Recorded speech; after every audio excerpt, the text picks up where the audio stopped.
नमस्कार, मैं शारदा पांडे आसान जिंदगी के किसी एपिसोड में आपका स्वागत करती हूँ। जैसे कि कार्तिक महीना लगने वाला है। कार्तिक महीना का जो नियम करता है वो सभी जानते हैं कि कार्तिक महीना में क्या क्या नियम किया जाता है। जो नए लोग हैं जिनको जानकारी नहीं उनको बता रही हूँ कि कार्तिक महीना एक ऐसा माह है कि सभी माहों में सर्वश्रेष्ठ माना गया है। स्कंद पुराण के अनुसार जैसे कि नदियों में, तीर्थों में गंगा सर्वश्रेष्ठ मानी गई हैं, उसी प्रकार से युगों में सतयुग, चारों युग में सतयुग सबसे सर्वश्रेष्ठ माना गया है। शास्त्रों से वेदों का महत्व अति अधिक माना गया है। नमस्कार, मैं शारदा पांडे आसान जिंदगी के इस एपिसोड में आपका स्वागत करती हूँ। जैसे कि कार्तिक मास लगने वाला है। कार्तिक मास सभी मासों से, सभी महीनों से सर्वश्रेष्ठ माना गया है। इस महीनों मतलब हर महीने का जो एक देवता होते हैं, वो हर महीने का एक देवता होते हैं, उसे कार्तिक महीना भगवान श्री हरि विष्णु को समर्पित है। तमाम भक्त ऐसे भी हैं जो एक महीने तक अलोना यानी बिना नमक के भोजन करते हैं, जमीन पर सोते हैं, ब्रह्मचर्य का पालन करते हैं और दिन रहते एक टाइम भोजन करते हैं। यानी हमारे जो बब्बा लोग थे वो ऐसा करते थे, बहुत जुजबी लोग ही करते होंगे, एक दो लोग। तो कार्तिक महीने का जो नियम है, जैसे अभी चातुर्मास भी चल रहा है और अभी चातुर्मास यानी कार्तिक मास जब लगेगा मतलब अभी से, तो वो अभी 15-20 दिन और है, यानी चातुर्मास भी चल रहा है। इसी में कार्तिक स्नान भी शुरू हो जाएगा। तो जो कार्तिक स्नान का जो महत्व है, यानी स्नान दान जो होता है, कार्तिक स्नान का महत्व कब है? जब आप ब्रह्म मुहूर्त में उठ के नदियों में नहाएं, ऐसे गंगा जमुना कहीं भी नदी हो, तो ये संभव नहीं है। ये उन्हीं को संभव है जो अति पुण्य हैं, यानी जो नदियों के किनारे हैं, जा सकते हैं। हम लोग बचपन में देखते थे कि बहुत दूर दूर से, यानी हमारा जो प्रयागराज में घर है वो पास में है, लेकिन बहुत दूर दूर से लोग, जब पुरुषोत्तम महीना लगता है या जब अधिक मास लगता है, जैसे कार्तिक महीना लगा और तमाम जैसे पितर लगा, बहुत दूर दूर से लोग गंगा में स्नान करके और दान वगैरह करते हैं। बूढ़े से आने लोग ज़्यादा ही जाते हैं, उसमें तो बिजली वगैरह भी नहीं था। तो नदियों में स्नान का काफ़ी महत्व है। नदियों में नहीं जा पाते हैं तो कहीं भी रह के देव का आराधना किया जा सकता है। आपके पास अगर गंगा जल है तो थोड़ा सा जल पहले डालें, फिर साधारण जल डाल के ब्रह्म मुहूर्त यानी 4 से 5 बजे तक स्नान हो जाना चाहिए। उसके बाद तुलसी पूजन, यानी इस समय जब हम स्नान करते हैं तो अंधकार रहता है, यानी सुबह का अंधेरा रहता है, तो इसी समय तुलसी में भी जल दें। ऊपर से तुलसी मैया को नहलाते हुए ऊपर से जल देना चाहिए और एक छोटा सा दीप, जो कि दें तो तुलसी मैया का पत्र न जले, थोड़ा दूर दें, एक छोटा सा दीप दें। और कार्तिक महीने का जो स्नान हो, ये नहीं है कि आप कभी भी सुबह चाय वाय पी के नहाए, वो नहीं माना जाएगा। कार्तिक स्नान का जो नियम है ब्रह्म मुहूर्त का नियम है। हमारी ननद लोग भी बचपन में नहाती थी, माँ तुलसी मैया का पूजन करती थी, बाकी लोग जो सोने वाले रहते थे, सोते रहते, जो मानते हैं वो, जब वो आरती वो लोग करते थे सब लोग जग जाते थे कि भाई आरती हो रहा तो नहीं सोना चाहिए। तो आरती करें, परिक्रमा करें, कपूर की भी आरती करें। इसी प्रकार से माँ तुलसी का पूजन पूरे महीने होता है। और इस बीच में एक महीने कार्तिक के बीच में जब जब सोमवार आए, जब जब शुक्रवार आए, तो उस दिन गाय का कच्चा दूध, यानी इतने सुबह तो दूध ताज़ा मिल नहीं पाता, तो रात का भी रखा हुआ दूध चढ़ा सकते हैं सुबह, मतलब सुबह स्नान कराए माँ तुलसी को गाय के कच्चे दूध से। और कार्तिक महीने की जो अमावस्या होती है, जिसमें श्री लक्ष्मी जी का पूजन, कुबेर जी का पूजन, गणेश जी का पूजन, माँ सरस्वती जी का पूजन होता है, उसमें माँ लक्ष्मी के जैसे ही तुलसी मैया का भी पूजन विशेष होना चाहिए और किया भी जाता है। विशेष पूजन में क्या होता है, जो ये अमावस्या आता है इसमें, और तुलसी विवाह में विशेष पूजन होता ही है, लेकिन अमावस्या आप सभी को बताई हूँ कि अमावस्या का पूजन बहुत फलित होता है। तुलसी मैया का अमावस्या का पूजन करें, पीपल का पूजन करें तो बहुत फलित होता है। तो जो आप पूजन करोगे, लक्ष्मी जी का पूजन करोगे, उससे पहले ही तुलसी जी का पूजन करके फिर दीपावली पूजन, महालक्ष्मी जी का पूजन किया जाता है। उसमें क्या करना पड़ता है कि सभी सफ़ेद जो भोग है, जैसे मखाना है, लाई है, बतासा है, मिश्री है, मेवा है, जो भी है, वो तुलसी मैया को भी भोग लगाया जाता है।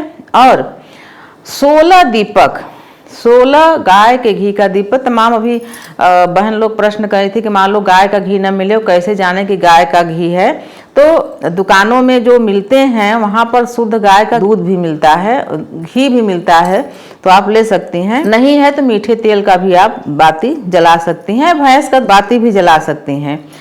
तो 16 दीपक होना चाहिए माँ तुलसी जी के। लेकिन ध्यान रखें कि दीपक की तेज लौ नहीं, छोटा टिम टिम करके जलने वाला दीपक होना चाहिए।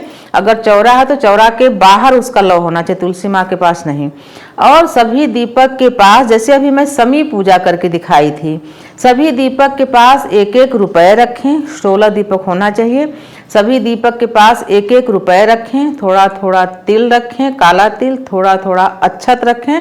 और सभी दीपों के नाम से इसको दीप मालिका पूजन भी बोलते हैं। माँ तुलसी के साथ साथ इकट्ठे फूल रखें। तो ये जो 16 दीपक रखाएंगे, ये किसके किसके नाम से रखाएंगे? 9 ग्रह के नाम से, यानी 9 ग्रह के नाम से, सूर्य, चंद्र, मंगल, बुध, गुरु, शुक्र और राहु, केतु, शनि, इन सभी के नाम से 9 दीपक रहेंगे, जिससे 9 ग्रह शांति भी होता है। कहा कि जब पितर का पूजा करते हो तो तुलसी माता में ही पूजा करते हो, तो ये 9 ग्रह शांति भी होता है।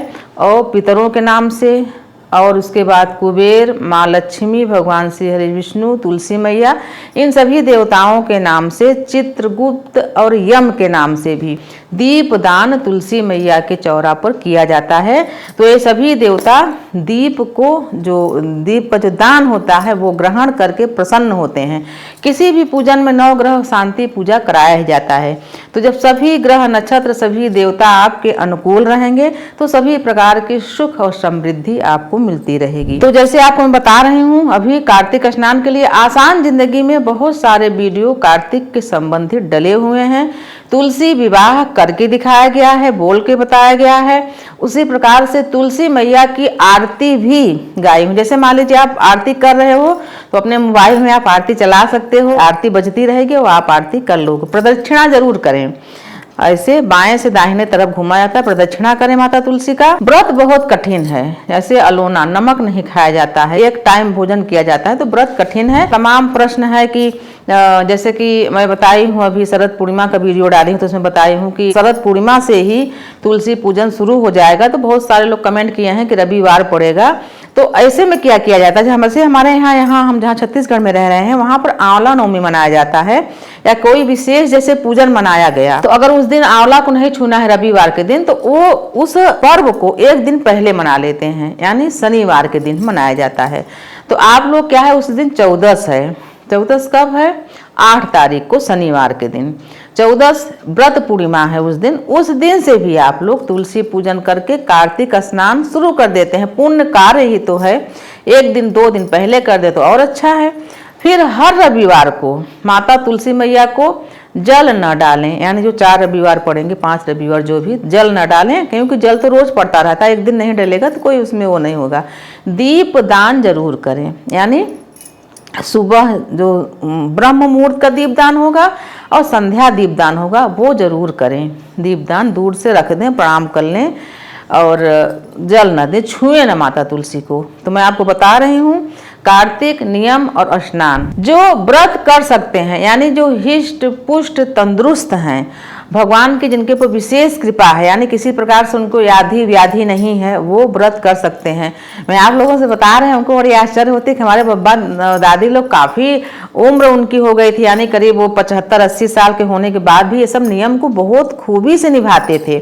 हम लोग बोलते भी थे कि आप लोग इतना सब करते हो, अपने हाथ से वो गेहूँ की रोटी बना के गुड़ घी से खाना, एक टाइम मतलब सूर्य डूबने से पहले खा लेते थे। किसी के हाथ का पानी नहीं है, पानी अलग से रखते, जमीन पर लेटते थे। तो वो सब हमको लगता है देव स्वरूप थे। ऐसा तो हाँ, हम नहीं कर पाते भाई। हाँ, हम लोग भी बचपन में ये स्नान और सब करते थे, तुलसी पूजन करते थे, स्नान करते थे। अब विशेष विशेष पूजन हम करते हैं, जो नहीं कर पाते उन सभी को ज्ञापन कर दिए। ये महीना भगवान श्री हरि विष्णु जी को समर्पित है और देव उठनी एकादशी के दिन जब भगवान श्री हरि विष्णु जागृत होते हैं तो सबसे पहले माता तुलसी का पुकार सुन के माता तुलसी के पास ही जाते हैं और फिर माँ लक्ष्मी के पास जाते हैं, ऐसी मान्यता है। यानी कि ये जो कार्तिक महीना चलेगा, ठंड भी चालू हो जाती है, ऐसे में जो नागबेल हैं, ईख, गन्ना, इनका पूजा, आंवला पूजन, काफ़ी जो इस महीने में काफ़ी अच्छे अच्छे त्यौहार भी हैं। और ये सभी त्योहारों का जो महत्व है ये भगवान श्री हरि विष्णु और माँ लक्ष्मी को समर्पित है। जैसे हम लोग बचपन में रहते थे गांव में, तो जो हमारी जो बड़ी अम्मा लोग रहती थी वो क्या करती थी, जो नया आभूषण वगैरह होता था तो ईख के खेत में ही जाके पूजन कर लेती थी। और पूजन करने के बाद, जैसे कि अभी हम लोग एकादशी वगैरह में ईख को लाते हैं, घर में मंडप बना के पूजा करते हैं, तो उनकी ऐसी मान्यता थी कि पूजन के बाद ही ईख को इस महीने के बाद से ही काटा जाता। पहले पूजन करती थी ईख के खेत में ही जाके, विधिवत हम लोग भी जाते थे, साथ में देखते थे, कुछ नया पायल वगैरह कुछ रहता था वो चढ़ाती थी, जल फूल सब चढ़ा के फिर उसके बाद से ही ईख वगैरह उपयोग में लेते थे। उसे आंवला नवमी का भी पूजन करने के बाद ही आंवला खाया जाता था। ये सब विधियाँ थी, बड़े लोग निभाते थे। अब आजकल के लोग जो जब पाए तब खाए।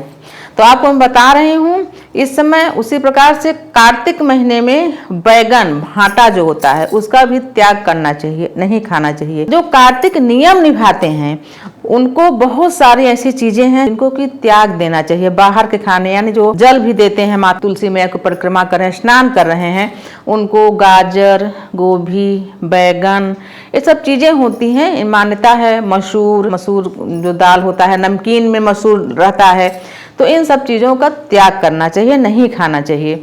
कठिन व्रत नहीं कर सकते तो जो कार्तिक का रविवार होता है, यानी जो पूरे महीने का व्रत तो नहीं कर सकते, अगर कर सके तो भगवान की आपके ऊपर श्री हरि की कृपा है, तो जो कार्तिक का 4 रविवार होगा उन रविवारों के दिन अगर नमक न खाएं तब भी काफ़ी महत्व माना जाता है। और एक टाइम भोजन करें, यानी रविवार के दिन सूर्य अस्त से पहले ही एक टाइम भोजन, शुद्धता से बनाया हुआ रोटी, पराठा, पूरी, कुछ भी मीठा भोजन करें। इसका भी काफ़ी महत्व है। जो पूरे महीने का व्रत नहीं कर सकता वो ऐसा भी करे। क्योंकि ठंड आ गई है तो तख्त वगैरह में लेटें आराम से, और कंबल वगैरह बिछाएं करें, रोज के बिस्तर में नहीं लेटते। तमाम मान्यताएं हैं, आप जितना कर सको, जितना मान सको उतना ही करो। जैसे कि माह चल रहा है, जब हम पूजन करते हैं या हम सुबह उठते हैं तो किनका किनका दर्शन करना चाहिए। जो शुभ होता है वो तो हमेशा ही शुभ होता है, पर कार्तिक महीने में भी, जैसे कि गाय, गौरैया,